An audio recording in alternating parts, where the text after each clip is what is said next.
Welcome. Today, we're going to dig into a really powerful idea from author Christine Jones. It gets at why everything feels so shaky right now. And the argument is, it's not about politics. Not really. It's about something much deeper. The very structure of how we know what we know is broken. So, what's going on? Let's get into it. You've probably felt this, right? This feeling that the ground is shifting under our feet. Our big institutions, the ones we used to rely on, seem to be cracking at the seams. And we can't even seem to agree on the most basic facts anymore. What is the root cause of all this chaos? And this quote just hits the nail on the head. This is the heart of the problem. It's not just that we disagree on what's true. The fracture is so deep that we've lost any shared understanding of what truth itself even is. And when that happens, you're not just having a disagreement, you're looking at a potential civilizational crisis. So here's the key insight from the source material. Trying to solve this with politics is like slapping a new coat of paint on a house with a crumbling foundation. The author argues that the problem isn't the paint, it's that the entire architecture of how we build knowledge has completely failed. Okay, so to really understand the collapse, we first have to look at the original blueprint. What does a stable, solid structure of knowledge even look like? The author gives us the super simple but powerful way to think about it. Building knowledge is exactly like building a house. It has to happen in a specific order. You can't start by hanging pictures on the wall, that's the interpretation part, before you've poured a solid foundation and put up the walls. First things first. And here it is, that proper, stable order. It has to start with reality at the bottom, the solid ground of what actually exists, independent of us. From there, we try to understand its basic nature. That's metaphysics. Then we figure out how we can know it, which is epistemology. Only after all that can we create language to talk about it, which finally leads to interpretation at the very top. See? Each step is securely built on the one before it. This is a load-bearing structure. But here's the twist.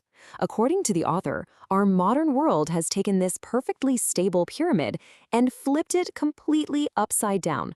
Let's take a look at what that means. And wow, this just perfectly illustrates the chaos, doesn't it? In this inverted mess, everything starts with interpretation, an individual perspective. Suddenly, language isn't a tool to describe reality, it's a tool to create reality. Knowledge becomes just a social agreement, and poor old objective reality gets shoved to the very top, dismissed as something we can't even really access. I mean, a structure like this can't hold any weight. It's literally designed to fall apart. So how in the world did we get here? A complete 180-degree flip like this doesn't just happen by accident, right? Well, the source material traces the roots of this whole mess back to our education system. The argument is that for generations, students have been presented with a false choice. On one side, you have the rationalists saying truth is just a pure idea in your head, totally detached from the world. On the other, you have the empiricists saying truth is only what you can see and touch. According to the source, both of these paths, in their own way, disconnect our knowledge from a shared objective reality.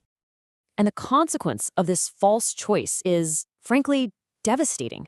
By focusing only on these two flawed options, that traditional integrated model, the one where our reason and our senses work together to understand a real world, it just got crowded out.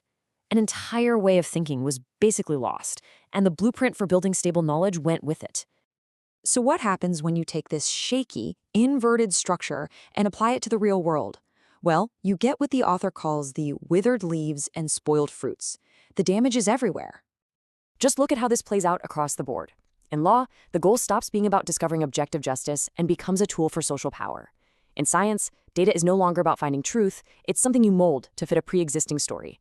Education shifts from passing on a body of knowledge to just managing different perspectives. And the media stops reporting facts and starts shaping events into emotionally satisfying products. In every single case, the foundation shifts from reality to pure interpretation. Okay, seeing all that laid out is pretty sobering. I mean, if the whole problem is a structural collapse, where do you even begin to diagnose it?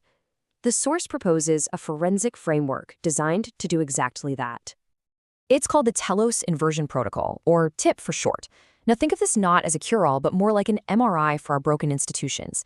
Its whole purpose is to pinpoint the exact fractures, the specific places where a system of thought has come completely unmoored from reality. And the ultimate goal here is to put those building blocks of knowledge back in their proper order. The author calls this jurisdictional integrity, which is just a fancy way of saying everything needs to stay in its own lane. Interpretation shouldn't be doing the job of metaphysics, and language shouldn't be pretending it's reality.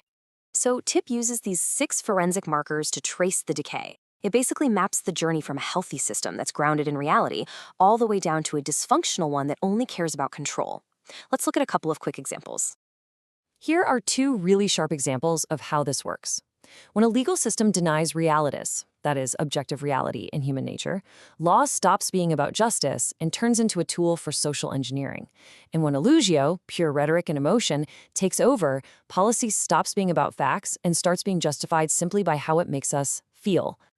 And this right here, this is the end game, the final and honestly pretty chilling stage of the collapse. When behavioralism becomes the main goal, the whole system, whether it's education, media, or government, it gives up on truth entirely. Its only function left is to get compliance and control behavior. The search for what's real is replaced by a demand for control. And this brings us to the big, critical question. The source material does an amazing job diagnosing the problem, of showing us that our foundation is upside down. But it leaves us with the challenge. Okay, seeing the collapse is one thing, but how do you actually rebuild? What does it take to turn this whole thing right side up again? That's the thought I'll leave you with today. Thanks for joining me.